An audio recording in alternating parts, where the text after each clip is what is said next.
Okay. Hope you can hear this. It's a bit low, I think, but just get the idea across. I'm making this video for all the people who ask me about what I'm doing now, and they always say to them, "Oh, I'm on disability living allowance, incapacity benefit," and then they go, "Oh, why? What happened?" And I have to explain to them over and over again what's happened to me. Excuse me, since 1998. So here it is. 1998, early May. I was diagnosed with having a brain tumour. I've been having a few problems over the first few weeks before that. Vision was getting a bit dulled. I mean, as you can see, probably my eyes aren't 100% aligned in the same, looking in the same direction. I went to my GP. He referred me to the orthoptic department at our local hospital, who then in turn referred us to the neurosurgical department at Manchester Royal, as it was at Manchester Royal then. It's moved since now to Hope Hospital. But I was at Manchester Royal for about 3 weeks, had a biopsy, and they found out that the tumour was benign. It was on my pituitary gland. It was also a teratoma, which is, I found out later, is the kind of tumour that's most often found in the ovaries of women or the testicles of men. So I had a testicular tumour in my brain. I do keep my brains in my head, but where do I keep my testicles? Scary. Yeah, anyway. That went okay. They couldn't get it all out, but they found out it was benign. They did suspect that when they first found it. Then what else happened? They fitted a shunt in about a week and a half later, which is basically a tube from head to the abdominal cavity, which basically just bypasses the blockage and just fluid goes down into the abdominal cavity, gets reabsorbed into the body.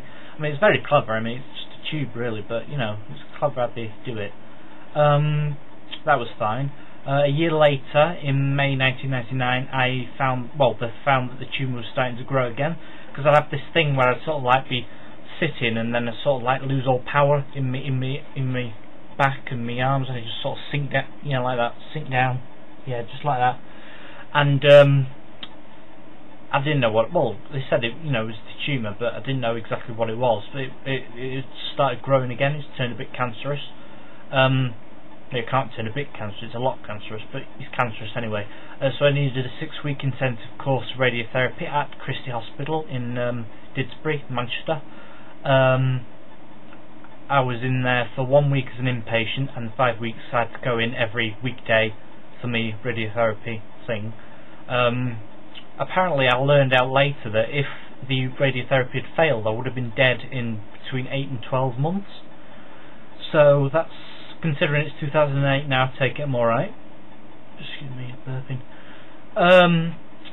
So that went okay. In July 2002 though, my shunt, which is still being used because the blockage wasn't gone, it got blocked, and I wound up in Hope Hospital, where the neurosurgery ward was, is now, and I had to fit another one in, but the damage had already been done because my brain had got swelled up with fluid and pressed on the inside of my skull, and that had fudged up all me, I'd lost consciousness, and I sort of my limbs contracted up like that. Let me make you see my hands don't work out 100% now, but they were really tight up. So I was in Hope Hospital from July to December 2002. Then in December 2002 I moved to the Devonshire Neurosurgical Rehabilitation Unit at Cherry Hospital in Stockport.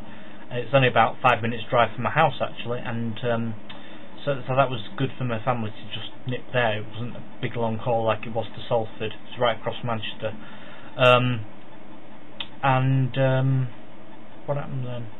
Oh yeah, I spent all of 2003 learning how to walk. Well, not all of 2003, because by about October, November I pretty much got it, but I was still reliant on wheelchair whenever I went out, you know, distance. I left there in December 2003 after 53 weeks, and then 2 days later I fell backward downstairs. I can laugh about it now. I was absolutely terrified at the time, but yeah.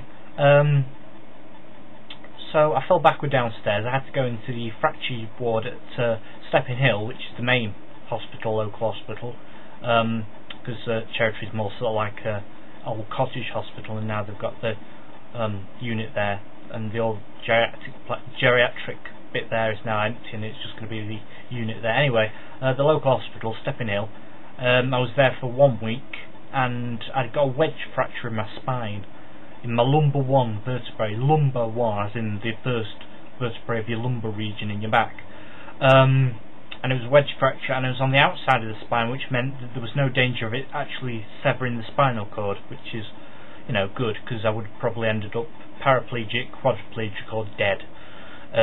So that was good.